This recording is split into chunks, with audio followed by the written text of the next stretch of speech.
Thanks for tuning in to the Teslawyer show. If you're new to the channel, please don't forget to subscribe and also hit that like button. Also, if you want to get up-to-the-minute notifications, you can click the bell. And as always, feel free to leave comments about this video or anything else you'd like to see. On August 29, 2017, Cummins unveiled their vision for a fully electric Class 7 urban hauler tractor called EOS. The semi is named after one of the four winged horses that pulled Helios, the Greek sun god, across the sky in his chariot. Julie Ferber, the executive director of Cummins' Electrification Business Development Initiative, unveiled the new vehicle at the Cummins Technical Center in Columbus, Indiana. In the first quarter of 2017, Cummins launched an electrification division to enhance its efforts to commercialize their electrification capabilities and explore potential partnerships to enable them to deliver plug-in hybrid and battery electric powertrains to customers in the commercial and industrial markets in 2019. Cummins has been producing diesel-electric engines for over 10 years now and have multiple mobile and stationary electric power generation projects underway. In the spring of 2016, they were awarded a $4.5 million grant from the U.S. Department of Energy to develop a plug-in range extender electric powertrain that could reduce fuel consumption by at least 50% over a conventional Class 6 or 7 delivery truck.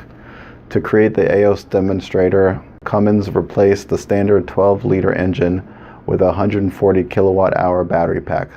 Cummins says that the weight of the battery pack and the motor is equivalent to the diesel engine, pollution reduction equipment, transmission, and fuel tank. So this tractor day cab was never a lightweight, as Cummins puts the weight of the cab at about 18,000 pounds. But the electric motor still delivers all the power you'll need. The EOS can pull a 22-ton trailer and has a gross vehicle weight rating of 75,000 pounds, which puts it in the highest class rating for heavy-duty trucks, which is Class 8, for vehicles with a gross vehicle weight rating in excess of 33,001 pounds. While that weight is impressive, current diesel trucks exceed that.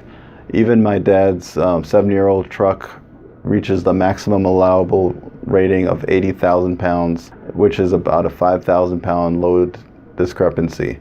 Those 5,000 pounds of load capacity can mean extra money for each load carried. But one advantage that the electric truck has over a diesel-powered truck is that the fuel does not add weight. The batteries weigh the same, full or depleted, but in my dad's truck, for instance, it has a 220-gallon capacity, and at about 7.1 pounds per gallon, a full tank adds approximately 1,562 pounds of weight, which has to be taken off the maximum load he can carry at any one time. And there are some other over-the-road or long-haul tractor trailers with even larger tanks. The lack of range is the main reason why Cummins has classified the EOS as a Class 7 heavy-duty truck. Another area where the concept semi comes up short of its diesel-powered brethren is on range. The 2,020 gallons of diesel gives my dad a range of about 1,100 miles. Fully charged, the EOS gets only about 100 miles, which limits the truck to only short, in-city routes and is not suitable for long-haul trips. Cummins reports that the range can be extended to 300 miles using either the B4.5 or B6.7 diesel engine as an efficient onboard electric generator, which should provide a 50% fuel savings and zero emissions compared to the current diesel hybrids. With Cummins being a power plant manufacturer, I'm not surprised that they would employ a hybrid strategy to extend the EOS's range. But Cummins is not targeting the OTR or over-the-road crowd with the EOS, as the concept only has a day cab with no sleeper compartment. Reuters recently revealed that Tesla's Semi is also expected to target the same market with an expected range of 200 to 300 miles on a single charge. It is estimated that about 30% of the tractor trailers operate regionally, which are trips that range between 100 to 200 miles. If Tesla's Semi has more than 200 miles of range, then technically it will be considered a long-haul truck. The EOS concept is well suited for the regional trips to move freight to and from local ports, warehouses, and stores. Remarkably, Cummins says that the 140 kilowatt-hour pack in the EOS can be fully charged in about 1 hour, which is very fast, but the goal is to reduce the charge time to 20 minutes by 2020, with the expected improvements to battery tech in the coming years. The EOS's styling is quite attractive. It looks like a mix of an F1 car with its separated wheel pods and the racing semi. The design has taken advantage of the electric power plant to make improvements in efficiency. The removal of the radiator grille has significantly reduced drag, and the car's body and underbody has less holes than would be needed to vent heat and gases from a diesel power plant. Cummins has also removed the side mirrors and replaced them with cameras and an in-dash monitor. The interior design is one area that Tesla will be able to improve on and differentiate itself. The EOS interior looks like it's a standard semi-cab with a few monitors put in where they could fit. I can imagine what a Tesla version of the cab would look like with a few large screens to handle all of the truck's features. But interiors and design are not Cummins' core competency, and they will look to truck manufacturers like Mack, Freightliner, Peterbilt, and Kenworth to implement their electric power plants in their truck.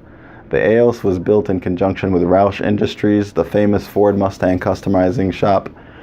Cummins has also not disclosed their battery manufacturer, which could also be an advantage Tesla has, since they are building gigafactories to ensure that they have a constant supply of high-quality batteries. Cummins believes that if the truck is charged from 100% renewable energy, then the truck can be considered fully carbon neutral for its operational lifetime. Cummins has even hinted that solar panels can be added to the trailer's roof to feed extra power to the batteries, and EOS is also fitted with regenerative braking like most electric vehicles today. One advantage that Cummins does have over Tesla is their reputation in the trucking industry. Cummins is one of the world's largest and most famous diesel engine manufacturers. When Nissan wanted to make a statement with its 2016 Titan heavy-duty pickup truck, they went to Cummins for the diesel engine. Dodge is also known for their powerful Hemi engines, but the Ram 2500 to 5500 heavy-duty pickups all use a Cummins diesel engine. If you have an application for a diesel engine, Cummins has an engine for you. Cummins will celebrate their 100-year anniversary in 2019 because they have been on the leading edge of power plant innovations. Cummins has a technical staff of approximately 10,000 people around the world working on various power generation systems using diesel, natural gas, and electrification. They were one of the first engine manufacturers to embrace stricter air quality standards. They also led the shift from 2-stroke to 4-stroke diesel engines, which allows for better combustion. Cummins was leading the charge in developing after-treatment systems to reduce NOx particulates from diesel exhausts also. So Cummins is not about to abandon the traditional engine market and vows to harness their global technical knowledge to develop a wide variety of powertrain technologies. During the event, they also revealed their latest near-zero emissions natural gas engine technology, super efficient diesel engines codenamed X12 and X15, and also detailed plans to release a new heavy-duty diesel engine in 2022. And in the press release for the event on their site, the EOS is a little more than a footnote at the end. Cummins does not believe that the diesel engine will be fully replaced, but even if the transition were to start happening today, it would take 20 to 25 years due to the life cycle of heavy-duty vehicles. According to Rich Friedman, Cummins' president and chief operating officer, Cummins will continue to be a global power unit manufacturer for commercial and industrial customers because of their unmatched service and support network, which is something that Tesla and others like Proterra and Nikola Motor Company is currently lacking. Cummins has a long history in the industry and has built up a wealth of customer knowledge and relationships that they will leverage with their current scale of production to keep rivals at bay. But as the luxury automobile industry has learned, customers are willing to change when they see a clearly better offer which Tesla could provide. I'm anxiously awaiting Tesla's reveal of their tractor trailer on September 28th, and I will have an impressions video shortly after talking with my dad about what this means for the trucking industry. As always, thanks for watching. Don't forget to like, subscribe by clicking on my logo, or add a comment. You can find me on Twitter at Teslawyer Show. And before you leave, don't forget to check out another one of my videos.